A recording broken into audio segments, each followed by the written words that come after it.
भारत में भ्रष्टाचार को लेकर माहौल बद से बदतर होता जा रहा है। महंगाई, बेरोजगारी पहले ही इस देश की जनता को मार रही थी।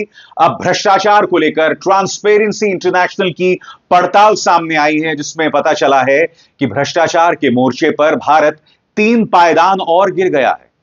मगर भारत के अंदर लोग इस बात को लेकर खुश हैं कि कम से कम पाकिस्तान और बांग्लादेश तो हमसे नीचे हैं। यह हालत हो गई पिछले 11 सालों में।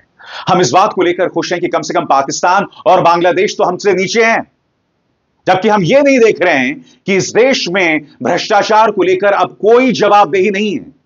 CAG रिपोर्ट्स बड़ी बड़ी परियोजनाओं पर सवाल उठाते हैं, मगर जो अधिकारी ये सवाल उठाते हैं उनका ही तबादला कर दिया जाता है।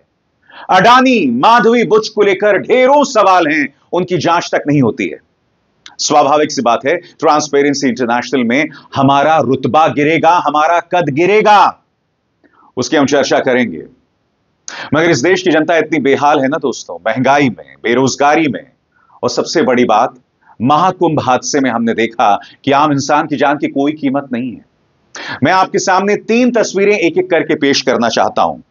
महाकुंभ को लेकर अब भी भीड़ है। पहले आप इस खबर पर गौर कीजिए। उत्तर बिहार में कुंभ जाने वाली ट्रेन में जनसैलाब, 12 महिलाएं बेहोश। हालात बद से बदतर हो गए हैं। हमारे रेल मंत्री जो हैं अश्विनी वैष्णव रील्स बना रहे हैं, कह रहे हैं ऑल इज वेल, मगर औरतें ट्रेन के अंदर बेहोश हो रही हैं। यह तो एक छोटी सी तस्वीर है, मैं आपको एक वीडियो दिखा रहा हूं दोस्तों। इस वीडियो में देखिए, कुछ लोग लाठी डंडे से ट्रेन के अंदर जो है मार रहे हैं लोगों को, मानो जंग चल रही है।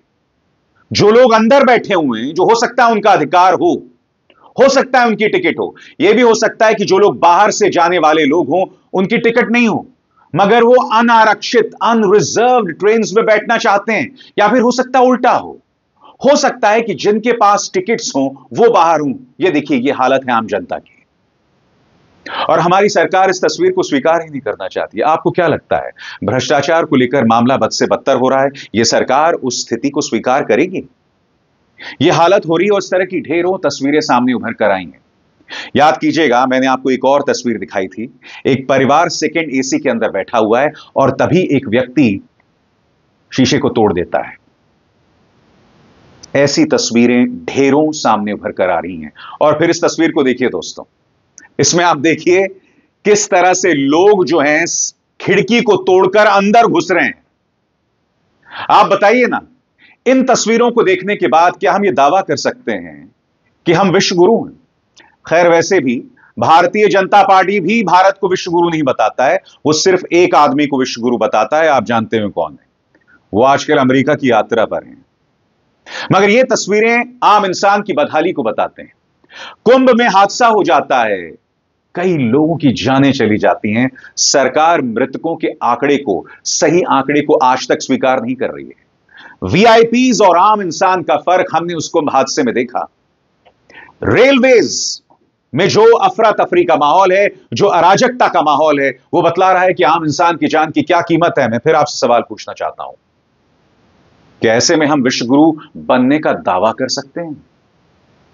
सबसे बड़ी बात दोस्तों, इतनी बड़ी खबर आ गई है, सन्नाटा है, पूरी तरह से सन्नाटा है कि किस तरह से सिक्योरिटी प्रोटोकॉल्स की धज्जियां उड़ाकर भारत पाकिस्तान सीमा पर अडानी ने एक संयंत्र लगा दिया, वो भी 1 किलोमीटर की दूरी पर, जबकि सिक्योरिटी प्रोटोकॉल कहता है कि आप 10 किलोमीटर तक कुछ नहीं लगा सकते हैं। मैं फिर आपसे पूछना चाहता हूं, क्या इस पर अगर विपक्ष भ्रष्टाचार के आरोप लगा रहा है तो गलत कह रहा है? उसकी हम बात करेंगे दोस्तों, क्योंकि कांग्रेस ने इस पर तल्ख तेवर अपनाए हैं। मगर सबसे पहले आपके सामने ट्रांसपेरेंसी इंटरनेशनल की यह पड़ताल, जो बहुत कुछ कहती है, मगर अफसोस कि इस पर लोग खामोश बने हुए हैं। सबसे पहले दोस्तों, आपके सामने दैनिक भास्कर ने इस खबर को किया है, क्योंकि इस वक्त कुछ ऐसे अखबार हैं जो अब भी ये खबरें कर रहे हैं।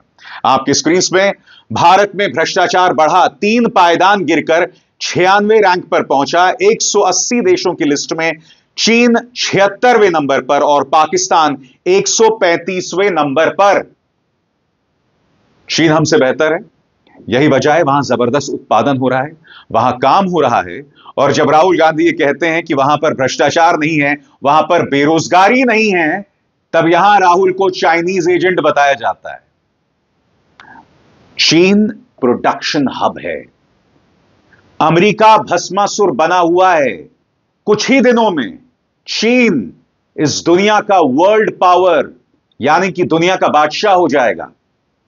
चीन आर्टिफिशियल इंटेलिजेंस के क्षेत्र में लगातार तरक्की कर रहा है। डीप सीक मॉडल वो दुनिया के सामने लेकर आया है जो अमेरिकी मॉडल को चुनौती दे रहा है। मगर भारत में क्या हो रहा है? भारत में यह हो रहा है, इस तरह से ट्रेन के अंदर लोग मरे जा रहे हैं। यह हो रहा है भारत के अंदर दोस्तों।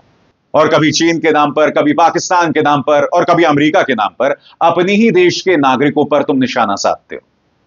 बहरहाल ट्रांसपेरेंसी इंटरनेशनल क्या कह रहा है उस पर हमें गौर करने की जरूरत है। खबर क्या है दोस्तों आपके स्क्रीन पर। ट्रांसपेरेंसी इंटरनेशनल ने 11 फरवरी को अपनी 180 देशों की करप्शन रिपोर्ट जारी की है। भारत की रैंकिंग में गिरावट आई है। वो 24 की लिस्ट में 3 पायदान गिरकर 96 नंबर पर आ गया है। 23 में भारत 93 नंबर पर था। इसका मतलब हमारे यहां करप्शन बढ़ा है। पड़ोसी देश 76वें नंबर पर बरकरार है। उसकी रैंकिंग में 2 साल से कोई बदलाव नहीं आया है। वहीं पाकिस्तान में भी करप्शन बढ़ा है। वो 133वें से 135वें नंबर पर आ गया है। श्रीलंका 121, बांग्लादेश 149वें नंबर पर है। पाकिस्तान भी 2 पायदान नीचे गिर गया है और भारत 3 पायदान नीचे गिर गया है। पाकिस्तान में इस बात को लेकर जश्न मनाया जा रहा होगा कि देखो भारत जो है वो 3 पायदान गिर गया, हम तो सिर्फ 2 पायदान गिरे। और भारत में इस बात को लेकर जश्न होगा कि देखो पाकिस्तान हमसे नीचे है। क्या कर दिया हमने अपने आप को दोस्तों कि अब हम चीजों को लेकर पाकिस्तान से अपनी तुलना कर रहे हैं।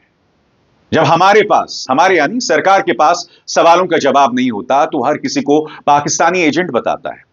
बताइए ना, ट्रांसपेरेंसी इंटरनेशनल की इस रिपोर्ट के बारे में आपको क्या कहना है? क्या यह भी भारत के खिलाफ साजिश है? यानी कि दुनिया में जो भी होता रहे वो सब भारत के खिलाफ साजिश है। अमेरिकी अदालत, अमेरिकी फेडरल कोर्ट अडानी को लेकर गिरफ्तारी वारंट जारी करे तो हमारे जो तमाम सांसद हैं, चाहे सुधांशु त्रिवेदी हो, निशिकांत दुबे हो, संबित पात्रा, इसे अंतर्राष्ट्रीय साजिश बताते हैं। जबकि वो एक अमेरिकी अदालत है जो स्वायत्त है, जो स्वतंत्र है, जिस पर कोई दबाव नहीं है कई देशों की तरह। क्यों? सबसे बड़ी बात, मैं आपसे एक सीधा सवाल पूछना चाहता हूं दोस्तों। इतनी बड़ी खबर आ गई, इसकी कहां गूंज आपको सुनाई दे रही है? किन अखबारों ने इस पर चर्चा किया है? गार्डियन की खबर आपके सामने जो यह कह रहा है कि गौतम अडानी का एक संयंत्र भारत पाक सीमा पर खुल सके, उसके लिए आपने जो है सिक्योरिटी प्रोटोकॉल्स की धज्जियां उड़ा दी। मैं समझना चाहता हूं क्यों। कांग्रेस इसको लेकर उग्र है। क्या कह रही है सुप्रिया श्रीनेत, आइए सुनते हैं। नरेंद्र मोदी अपने मित्र गौतम अडानी को फायदा पहुंचाने के लिए किस हद तक जा सकते हैं, किस तरह से नियम कानून बदल सकते हैं, इस देश की राष्ट्रीय सुरक्षा के साथ भी खिलवाड़ करने को तैयार हैं। अगर आप इसका कच्चा चिट्ठा और सच सुनना चाहते हैं तो आगे की बातें जरूर सुन लीजिएगा, क्योंकि असलियत यह है कि राष्ट्रीय सुरक्षा और बॉर्डर सिक्योरिटी को मद्देनजर रखते हुए भारत पाक बॉर्डर से 10 किलोमीटर तक की दूरी पर जो मौजूदा गांव और सड़कें हैं उनको छोड़ के कोई बड़ा निर्माण नहीं हो सकता है। लेकिन असलियत यह भी है कि मोदी जी के परम मित्र गौतम अडानी आज की तारीख में पाकिस्तान बॉर्डर से महज 1 किलोमीटर की दूरी पर बड़े सोलर और विंड टर्बाइन प्लांट का निर्माण कर रहे हैं। तो यह सारा षड्यंत्र, यह सारी साजिश रची गई कि अंततोगत्वा जमीन किसी तरह से गौतम अडानी के हाथों पर चल जाए। लेकिन यही नहीं, जो रूल्स बदले गए वो सिर्फ भारत पाक बॉर्डर के लिए ही नहीं, बांग्लादेश के बॉर्डर के लिए, चाइना के बॉर्डर के लिए, म्यांमार के बॉर्डर के लिए, नेपाल के बॉर्डर तक के लिए बदल दिए गए। लेकिन असलियत यह है कि इतनी बड़ी साजिश रची गई, पूरी साठ गांठ हुई मोदी की केंद्र सरकार की, बीजेपी की गुजरात सरकार की, नियम बदले गए, नियम कानून ताक पे रखे गए और हमारी भूभागीय अखंडता के साथ खिलवाड़ करते हुए यह फैसला लिया गया। इतना बड़ा रणनीतिक फैसला, इसमें 2 दिक्कतें हैं। जमीन सस्ते दाम पर देनी थी अडानी को, और यह सारा षड्यंत्र, यह सारा ताना बाना इसलिए रचा गया था। और फिर से वही काम एक सरकारी कंपनी के साथ हुआ जो पहले HAL के साथ हुआ था, उनको दूध की मक्खी की तरह निकाल दिया गया।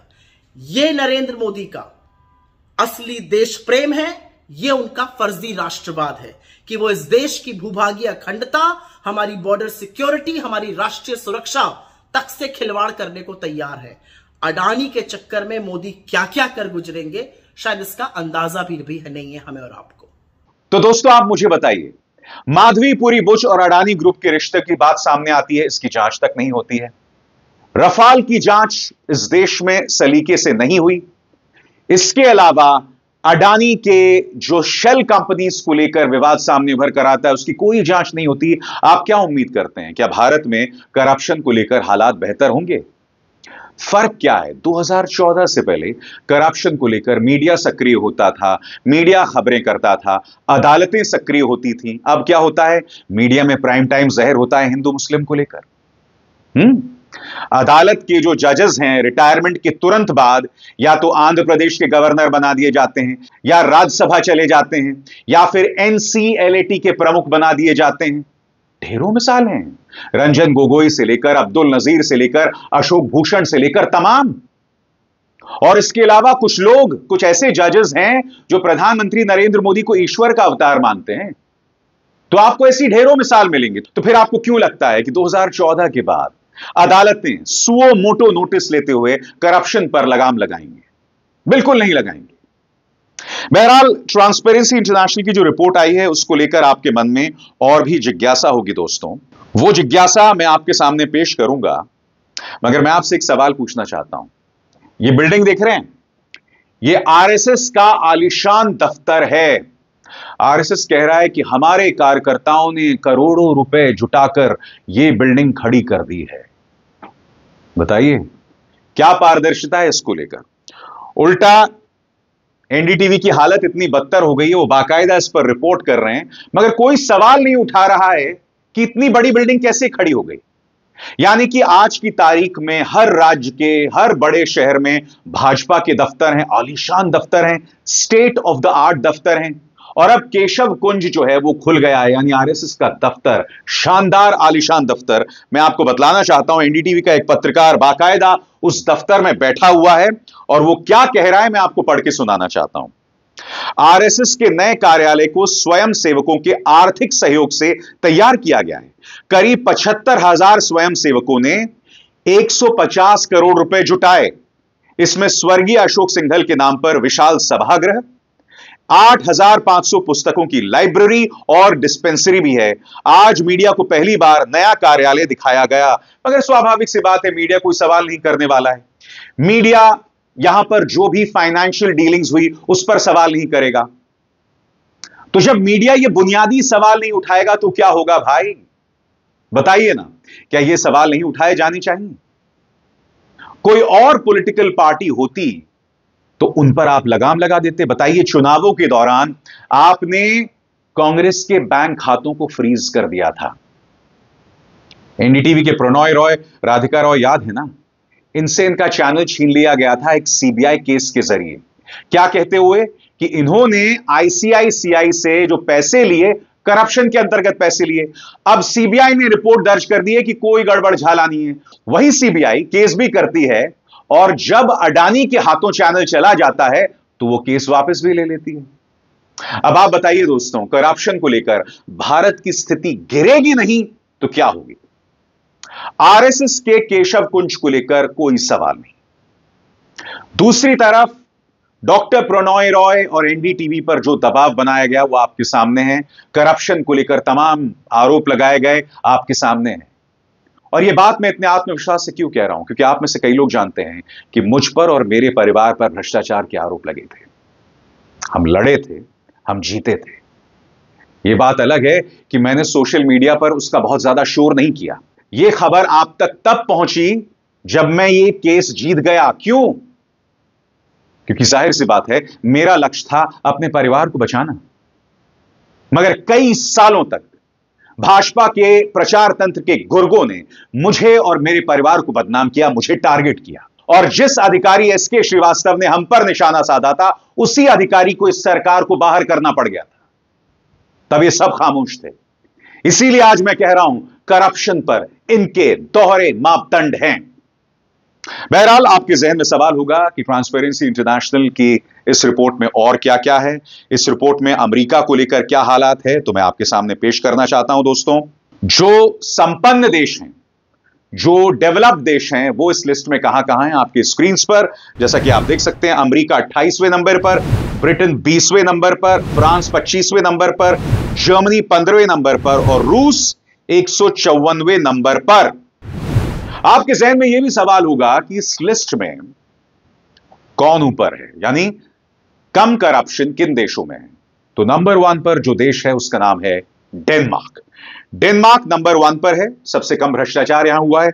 दूसरे नंबर पर फिनलैंड है और जो सबसे करप्ट देश है वो है साउथ सूडान, जो 180वें नंबर पर है कुल 180 देशों की लिस्ट। और सबसे करप्ट साउथ सूडान, भारत 96वें नंबर पर। और हम खुश इस बात को लेकर कि पाकिस्तान, बांग्लादेश, श्रीलंका हमसे नीचे हैं। वो क्या कह गए हैं गालिब कि दिल को बहलाने के लिए गालिब ख्याल अच्छा है। अभिसार शर्मा को दीजिए इजाजत, नमस्कार। स्वतंत्र और आजाद पत्रकारिता का समर्थन कीजिए, सच में मेरा साथी बनिए। बहुत आसान है दोस्तों, इस ज्वाइन बटन को दबाइए और आपके सामने आएंगे ये 3 विकल्प, इनमें से एक चुनिए और सच के इस सफर में मेरा साथी बनिए।